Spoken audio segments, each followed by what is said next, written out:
Am I the a-hole for refusing to take my ex-wife as +1 to my son's wedding? My son is 22, my daughter is 18. 6 years ago, my daughter caught my wife with another man. She told her brother, who understood what she had witnessed. Then they both came and told me. I verified that it was true, then I divorced my wife. During the divorce hearing, both of them expressed a desire to stay with me, so I was given primary custody, with my ex getting 1 week a month, and she moved in with the other guy. I have done my best to cut my ex out of my life. Our communication is limited to the bare minimum needed to coordinate custody and shared expenses, and I have never talked about our relationship to my kids. Initially, after the divorce, she told me that our kids were giving her hell when it was her custody, and that I needed to talk to them. I sat them down and asked if it was true, and they said they didn't want to stay there. But I explained that it would be best for everyone if they remained civil until they turned 18, so we wouldn't have to go back to court. I didn't get complaints after that, so it seemed to be working. When my son turned 18, he moved back in with me full-time and started college. He graduated now and is getting married in a few months. My daughter turned 18 last summer and moved back in with me full-time too. My ex-wife called me today, and she started crying, saying that she was not invited to my son's wedding. Then she told me that my son hasn't talked to her in over a year. He had still been dropping in after turning 18 to visit his sister sometimes, but eventually stopped doing that too. Likewise, apparently my daughter stopped talking to her after turning 18 too. My ex-wife asked if I would bring her as my +1 so she could see her son getting married. But I told her that if my son didn't invite her, it wasn't my place to bring her. Then she started accusing me of turning them against her and threatening to take me to court.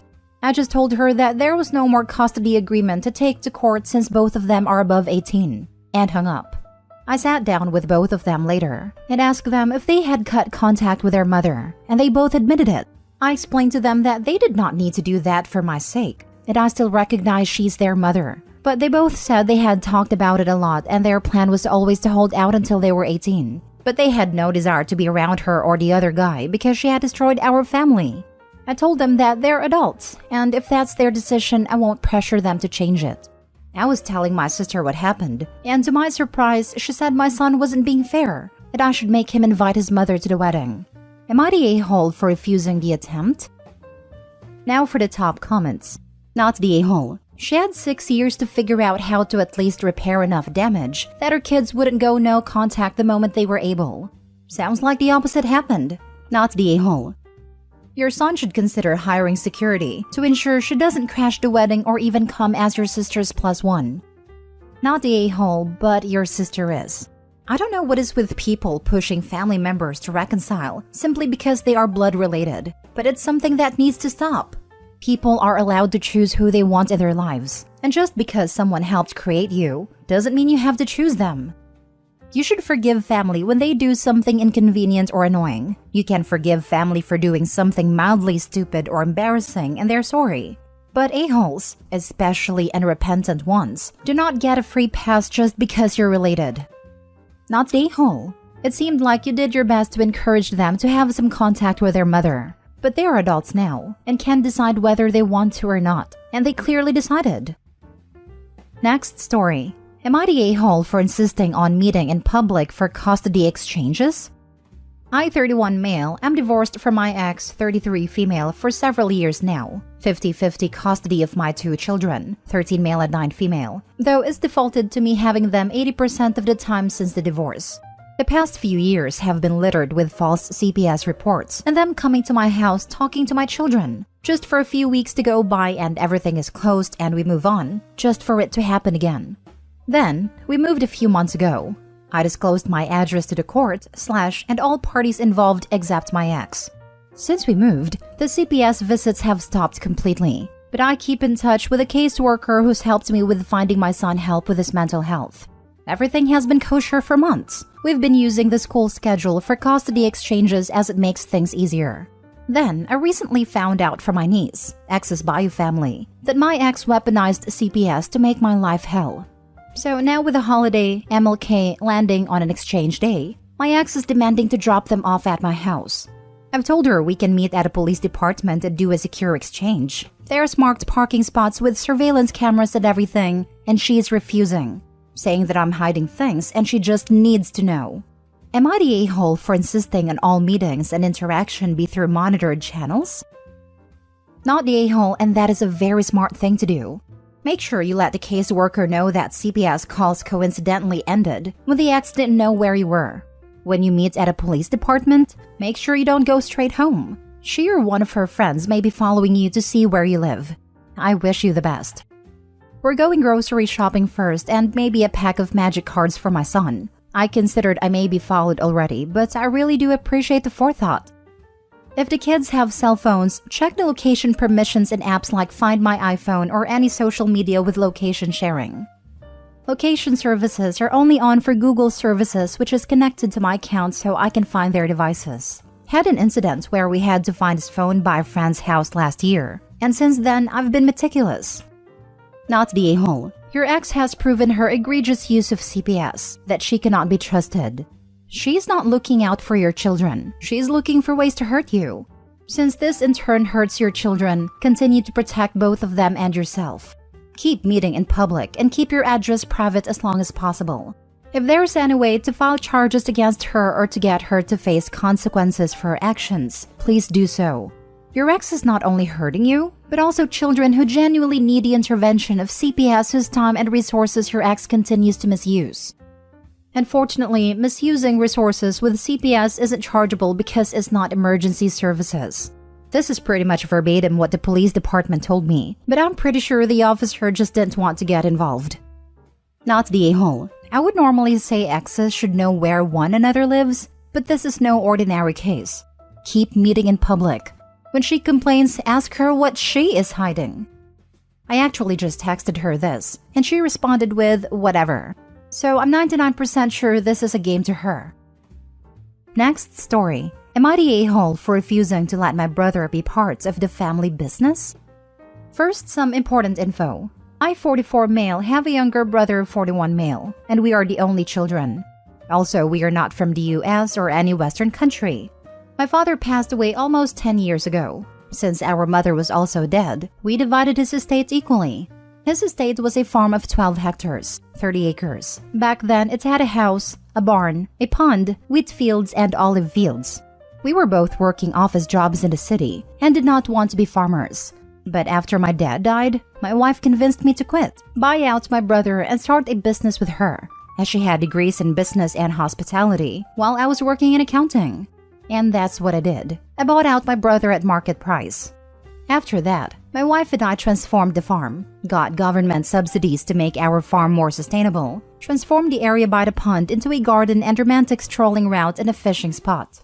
The closest farm plots were made into a pedagogic farm, and some made available to guests to rent, built small houses, built a stable, and bought some horses. We made it into a retreat where you can either spend a day, act as a farmer and have some authentic food, or rent a cabin and try to farm life. The rest of the farm was left to farmhands. Since we are barely 2 hours outside city limits, it became a booming business. We were booked solid all year. We have schools coming for tours, activities every weekend, couples throwing their weddings here. And after the first 5 years, we were able to pay off our debt and are making great money. My brother used his money to buy a house, 2 cars, and on his children's schooling. And they are living well. I would say upper middle class by my country's standards, but nothing like me and my family. Now he says that he wants in on the business, that what he was paid was not fair. I told him no, that he got what his land was worth back then. Now he is no longer talking to me and he is the only family I have left. So am I the a-hole? Now for the top comments. Not the a-hole. He got market value for his half. He used it up, while you invested your time and money and now you are getting your return on investment. No need to feel guilty. Right. If it's the other way around and OP's business tanked, he would not have the right to ask his brother for money because he overpaid. Good on you, OP. His jealousy is not your responsibility, and you can focus on the family you have, and not the family who does not want to be there. Not the a-hole. The only way I could side with your brother would be if you took advantage of his grieving and bought a share. I do doubt this as a possibility, considering it must have taken some time for your wife to convince you to give up your career to suddenly become a farmer. Also, it's been 10 years, and he hasn't mentioned any regret during that time. I think it's clear your brother is having money troubles or perhaps a midlife crisis. Either way, he got a fair deal for his share. If he wants back in, he can offer to repurchase his half. Opie says his brother is upper middle class, so I think it's regret for missing out on the opportunity. If Opie never told him he and his wife had big plans when they bought out the brother, I could see why he feels a little resentful. That's pure speculation though. I asked about it elsewhere, so maybe Opie will clarify. But brother wasn't forced to sell. I told him about our plans, but not in detail since we only had vague ideas then.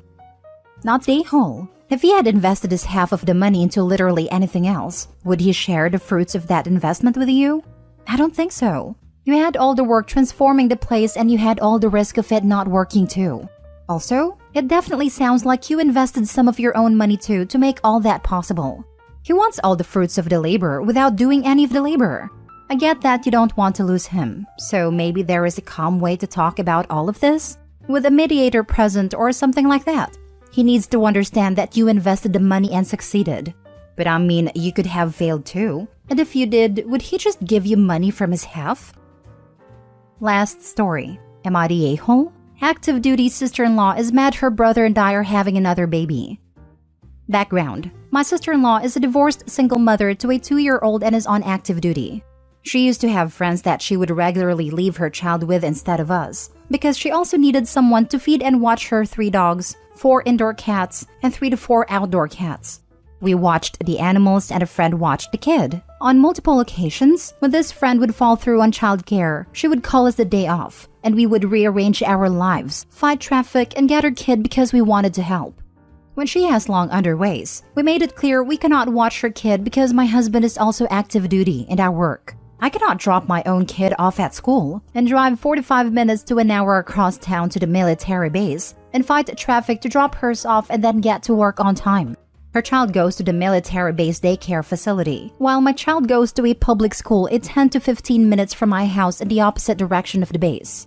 His hours don't always allow him the ability to drop her kid off and pick her up. As for the current situation, my husband and I invited my sister-in-law and niece to our child's birthday party on Saturday. We also informed her we were newly pregnant again and mentioned that we had not told my in-laws yet. We assumed she would be excited to be an aunt again. She initially agreed, but my husband and I both noticed a tone change on the phone. We both assumed she had been just annoyed at her little one, since we could hear her trying to shop with her when we called. Later in the evening, she texts my husband and says she isn't coming to the party. He asks why, and she states that we had struggled to help her out with her child and having her a few times a week, but now we're having a whole baby we need to care for 24/7, and that she's hurt and needs some space and time. Of course, I personally could not leave this be, and let her know her comments were selfish and did not depict the entire picture since we have repeatedly cared for her child on numerous occasions, sometimes with no notice. We have also cared for her animals. It has been made very clear I logistically can't drop ours off and hers off on 2 different sides of town. We have also cared for her animals. She's a 15 to 20 minute one-way drive for us, and sometimes we made multiple trips a day to her home to care for the animals. She snapped at my husband over text. She was angry he had told me what she had said. My husband explained to her that I asked why, and that he does not lie to me, so he told me what was going on. He then had a bad feeling at that point and called mother-in-law, only to find out that my sister-in-law had called and told her we were pregnant. My husband is also livid she told my in-laws about our pregnancy before we could. We were planning on announcing the second one in a cute way, and she's told that from us. Am I the a-hole for saying something to my sister-in-law to spark off this craziness? Should I have let it be? Just wondering what this woman's plan was when she decided to have a kid. Not the a-hole. She had a husband but got divorced. Took all 5 animals they had at a time. One that I know she got after she was speaking with a lawyer to get divorced. Then continued to get more animals. I'm not sure on the plan either. All that on top of being on active duty? Shaking my head. Definition of biting off more than she can chew. The hubs and I discuss this exact thing regularly. It's impulsive and doesn't make sense. I have a few animals as well, but I work from home and I'm almost always at home. Lol. The animals are my quirky co-workers at this point. Good grief. I am a single mom with 0 family around. Having any help at all would be amazing to me. Your sister-in-law sounds so entitled. Let your mother-in-law handle her and you guys enjoy the new addition to your family, not the a-hole. Thanks. We are super happy. I respect the single mom struggle as I do it when the husband deploys. My house gets a little messy, my Orkie's grooming appointments get a little infrequent, but my kid is clean, fed, and happy, and I'm making it work. I generally don't ask others to help me because I also don't have a large support system here. Talk to the ombudsman at your husband's command. They'll help you meet other wives and set up a support system to help while your husband is deployed. That's their job.